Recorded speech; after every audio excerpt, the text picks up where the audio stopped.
Car pass. Mission Lakes Country Club currently has an abbreviated car pass system. Portions of the car path near the tee complexes should be extended further down the golf hole to allow the maintenance staff to control car traffic and wear patterns.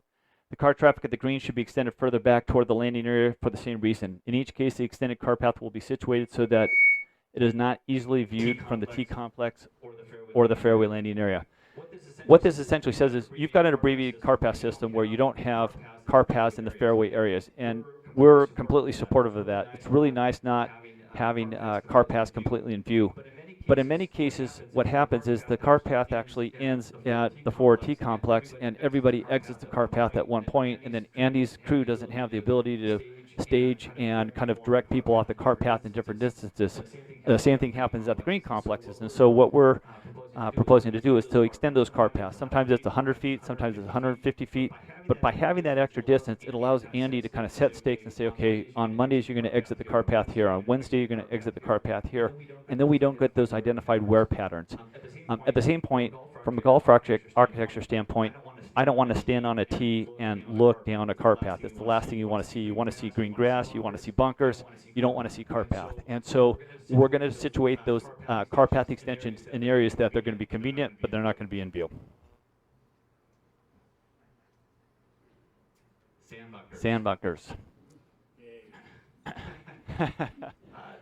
The intent is to create an aesthetically pleasing, beautiful, easily accessible, and easy to maintain sand bunkers. We propose that the sand bunkers be reconstructed to a Cape and Bay bunker style that will have broad open faces of sand broken up by grass noses that penetrate the bunker edges.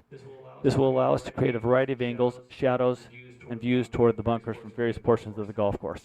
I've got some examples of this, but first and foremost, what I want to say about the bunkers is we're looking to create fair bunkers. We're looking to create, I feel like I don't know where to stand, sorry. We're looking to create fair sand bunkers. And what I mean by fair is that if you land in a sand bunker or a fairway bunker and you need to hit a 5-iron or a 4-iron out, we want to build a bunker that allows you to hit that shot. Now, no bunker's perfect, and there's always going to be a point where you get into a bunker that you can't hit that shot. But we want to create a bunker that's fair, that you can get in and hit the appropriate shot and allow you to recover and get to where you need to go.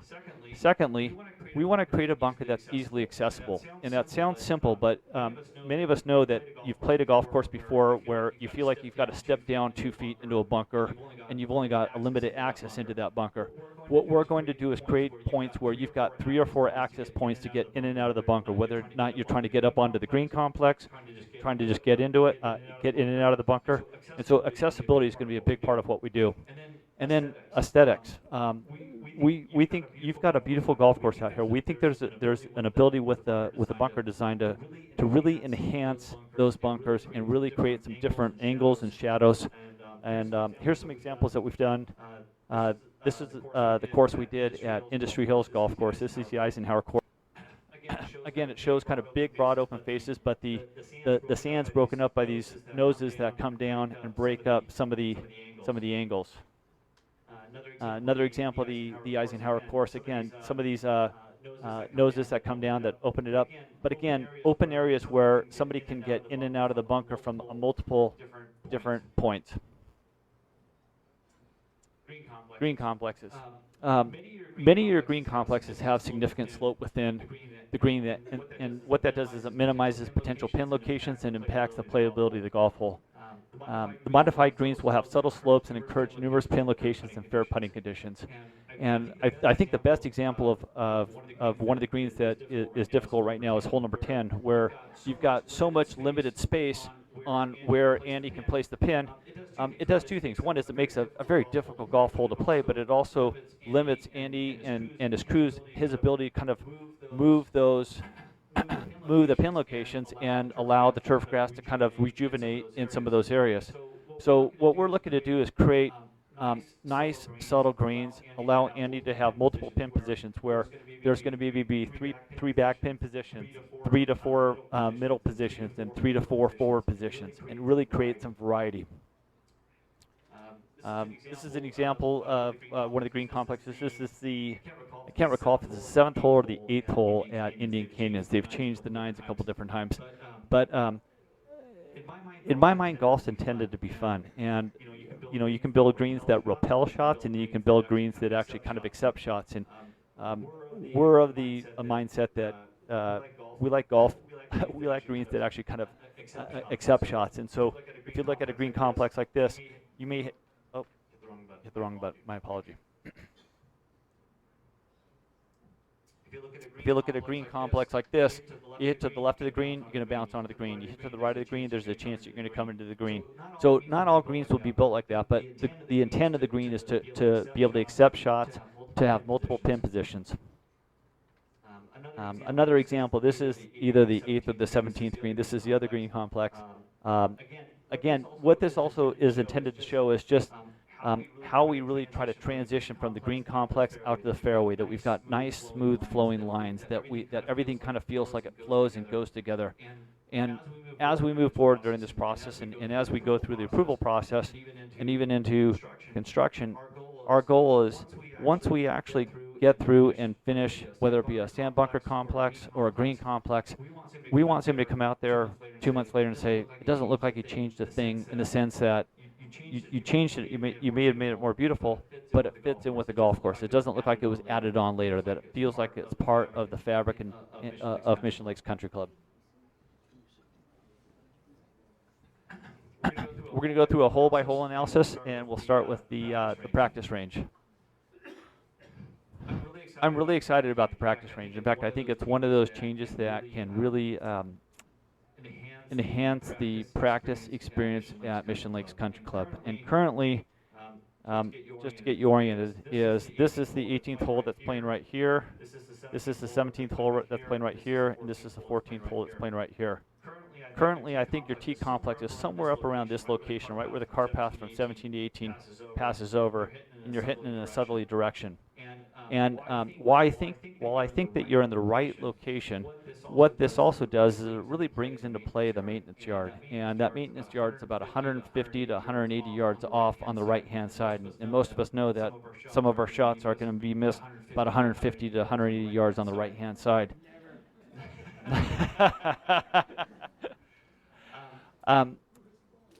One of the reasons why I like this alternative, and we looked at different alternatives, and one of the alternatives that we looked at was up by hole 10 and 11. And while I think that there was merit to that alternative, that was a very expensive alternative. This is an alternative that really utilizes what you already have.